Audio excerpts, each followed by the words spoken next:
México. Nos enlazamos con Eduardo Clark García, él es director del Gobierno Digital aquí en Ciudad de México. Muy buenas tardes, Eduardo. Hola, muchas gracias por la invitación, un placer estar con todos ustedes. Bienvenido. Primeramente, cuéntanos cuál ha sido el comportamiento en los últimos días, a lo mejor semanas, en torno pues a las hospitalizaciones aquí en los hospitales de la capital del país. Claro, por hacer un breve recuento, recordarán ustedes, llevamos prácticamente 17 semanas en el semáforo naranja. Cuando iniciamos el semáforo naranja teníamos cerca de 6,300 hospitalizados en el Valle de México y en los últimos 4 meses había venido bajando esta tendencia. Llegamos a nuestro punto mínimo por ahí del 10 de octubre con 3,405 hospitalizados, lo que nos tenía en una tendencia muy larga de mejorías muy modestas, pero mejorías constantes. Desafortunadamente, en el último mes, primero vimos un incremento bastante pequeño y paulatino en el cual subía la ocupación hospitalaria, como decía la jefa de gobierno, alrededor de 20, 15 personas al día. Y desafortunadamente, desde este fin de semana sí vimos una aceleración muy dramática. El domingo, por ejemplo, estábamos en 3,801 hospitalizados en el Valle de México y hoy, ayer en la noche, que es el último corte de información que tenemos, teníamos 4,232 personas, lo que representa un incremento de 432 personas, cosa que no habíamos visto en ningún momento durante el semáforo naranja. Además, las tasas de cambio son muy grandes, no habíamos visto incrementos de esta magnitud en mucho tiempo, inclusive desde mayo, y por eso nos prende todas las alarmas desde el gobierno de la Ciudad de México y nos pone en la circunstancia de tener de cambiar la estrategia que anunciaremos mañana, que incorpora algunos cambios sobre las actividades permitidas en la Ciudad de México y los horarios en los cuales pueden operar. Eduardo, ¿tiene que ver esto? Estaremos ante la situación de la celebración de San Judas Tadeo, este tipo de celebraciones, que haya aumentado de esta forma los contagios? Es muy difícil saberlo, pero la mayoría de los contagios, como bien señalas, y se reflejan en hospitalizaciones 2 semanas después. Es decir, el incremento de ingresos que hemos tenido en los últimos días probablemente refleja cosas que ocurrieron en los últimos días de octubre y los primeros días de noviembre. Es difícil poner el dedo en un evento específico que haya ocurrido que pueda haber cambiado la tendencia. Lo que sí es que hoy es innegable que los datos de los últimos 4 días sí son datos preocupantes. No habíamos vivido esto durante el semáforo naranja y nos indican que independientemente de cuál sea la causa, tenemos que ser cautos y anunciar las medidas correspondientes para tratar de restringir un poco los contagios en la ciudad y lograr, ojalá, que no se vuelva una tendencia sostenida a este crecimiento de la ocupación hospitalaria. Lo más importante dentro del gobierno que tenemos es poder seguir con cierto grado de normalidad en las actividades económicas y al mismo tiempo no ver un rebrote. Es un fino balance y por eso necesitamos todo el apoyo de la ciudadanía para evitar los contagios y que estos no se transformen en hospitalizaciones y lamentablemente en defunciones posteriormente. Oye, Eduardo, ha habido críticas en torno a que llevamos aquí en Ciudad de México, como ya lo decías, 17 semanas en semáforo naranja. Sin embargo, pues prácticamente ya hubo reaperturas como si estuviéramos en amarillo o prácticamente ya en verde. Estas aperturas de casinos, de boliches, de gimnasios, ¿se van a revertir a partir pues de esto que nos cuentas?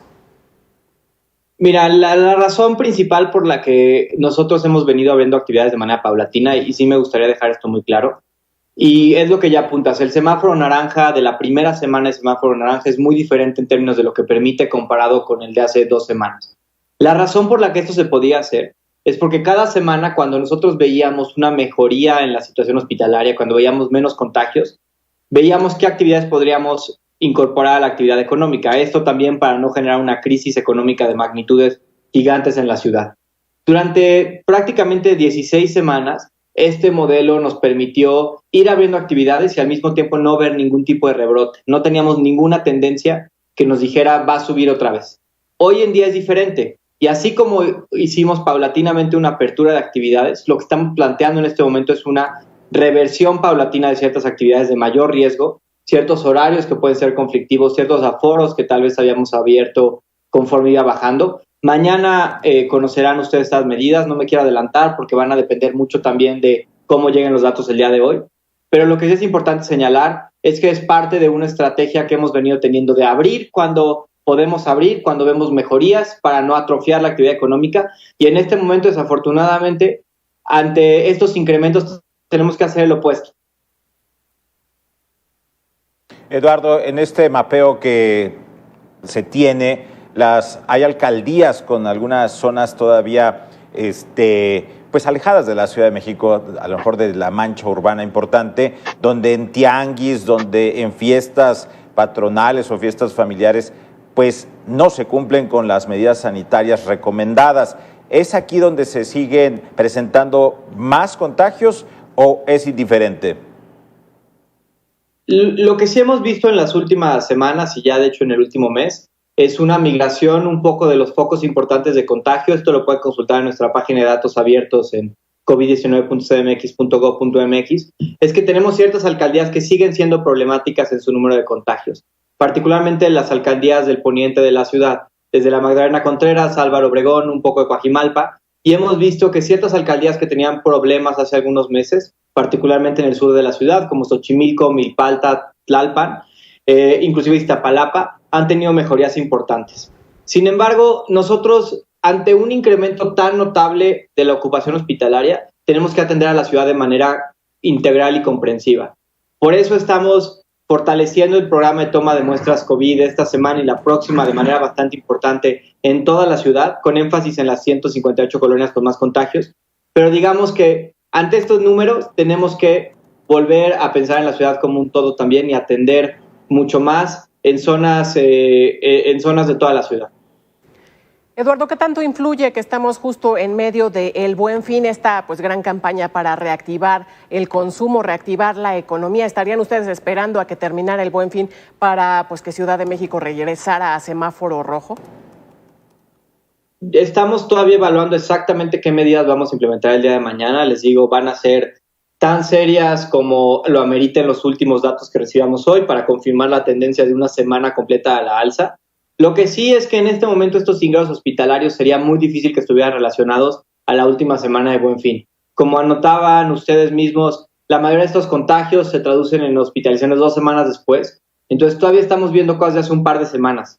Por esa razón estamos siendo muy cautos también porque entendemos la importancia del Buen Fin como un método de reactivación de la actividad económica en la ciudad, que es muy importante al igual que la salud. Y por eso la medida que anunciemos mañana va a depender mucho de qué ocurre el día de hoy, pero además tomando en cuenta que no podemos decir que hay una responsabilidad del Buen Fin sobre este incremento de los contagios, de los ingresos, principalmente por el tiempo que ha transcurrido desde que inició el Buen Fin. Eduardo, respecto a los voluntarios que participarán en los ensayos, en las fase 3 de vacunas, ¿la Ciudad de México estará buscando precisamente voluntarios? Es correcto, como anunció ayer, este es un tema del que no puedo hablar tanto a detalle, no tengo el contexto completo. Lo que sí les puedo decir es que en coordinación en particular con el Instituto Nacional de Nutrición, que es probablemente si no es que la institución de salud pública más respetable de México, empiezan ya pronto estos días las pruebas clínicas y ellos están en el proceso junto con la Secretaría de Salud de la ciudad, que es quien tiene acceso a muchísimas personas a través de las clínicas y niveles de atención más en el territorio, el reclutamiento de estos voluntarios. Entonces esperamos que las primeras pruebas y ensayos clínicos ya estén esta semana, más bien la próxima semana, y es inminente ya el inicio aquí en la ciudad. Eduardo, déjame regresarme a lo que comentabas en torno al Buen Fin. Me dices, entendemos la importancia del Buen Fin como método de reactivación. Sin embargo, te pregunto, ¿está por encima la economía y el consumo que por encima de la salud de los capitalinos? No, en lo absoluto. Es un balance muy fino que hemos venido haciendo durante 17 semanas. Tenemos una comunicación muy, muy constante con todas las cámaras empresariales que participan en el Buen Fin. Y lo que hemos dicho es, el Buen Fin, a la hora que lo empezamos, todavía estábamos en una tendencia de estabilidad en la ciudad, por eso tomó la decisión de tenerlo. Y al mismo tiempo lo que sí estamos diciéndole a todo el empresariado, inclusive a la ciudadanía, es que el Buen Fin, como un mecanismo de acceso a ofertas que pueden ser interesantes para muchos consumidores, puede ser completamente compatible con el esquema de distanciamiento social y la sana distancia si privilegiamos el uso de mecanismos de compra remotos como compras en línea, pagos digitales, para seguir teniendo acceso a estas ofertas, reactivar un poco la economía, que es importante que si podemos consumir seamos solidarios con los negocios de la ciudad que han sufrido tanto este año, y al mismo tiempo mantener pues las medidas sanitarias para evitar contagios.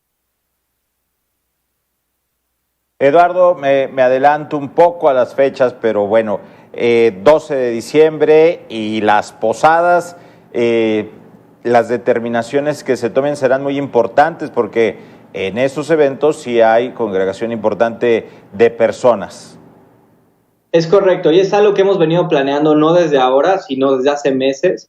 En el caso de la fiesta de la Virgen de Guadalupe el 12 de diciembre, hemos hablado con la Arquidiócesis de México para tener todos los protocolos, para comunicar a los feligreses que este es un año distinto, y esto en sintonía con lo que mencionas de las posadas. Creo que ante lo que estamos viendo en el mundo, no solo en México, ustedes sabrán que en países de Europa, en Estados Unidos, en las últimas semanas, hemos visto rebrotes muy, muy fuertes, con tasas de crecimiento que no se habían visto desde mayo y desde abril y marzo en otras partes del mundo. Es importante que aquí en México estemos atentos, que este es un año que desafortunadamente para todos va a ser un año diferente. Todos quisiéramos poder celebrar como celebrábamos antes, estar cerca de nuestros seres queridos, estar juntos con nuestros amigos. La verdad es que en este momento es importante no arriesgar. Toda la distancia social que implementemos, cualquier fiesta que nos evitemos, cualquier salida innecesaria a un lugar congregado que evitemos, es una inversión para tratar de evitar un rebrote en la Ciudad de México. Porque un rebrote en la Ciudad de México que no se controle nos llevaría eventualmente, ojalá que no pase, pero nos llevaría eventualmente un rebrote a tener que revertir a medidas similares a lo que ocurrió durante marzo y abril, de verdaderamente una casi cuarentena en la ciudad. No queremos que se ocurra, pero el gobierno no puede hacerlo solo. Los que somos responsables de nuestra salud también somos nosotros. Tenemos que entender que en todos los sentidos, posadas, Día de la Virgen de Guadalupe, lo que uno celebre, este es un año diferente. Tenemos que invertir en nuestra salud y la mejor inversión es evitar los contactos que puedan propagar los contagios. Pues ahí está la información. Eduardo Clark García, director de Gobierno Digital del Gobierno Capitalino, muchas gracias por estos minutos con Mega Noticias. Tania, Dan, es un placer estar aquí con ustedes. Muy buena tarde. Buena tarde. La marca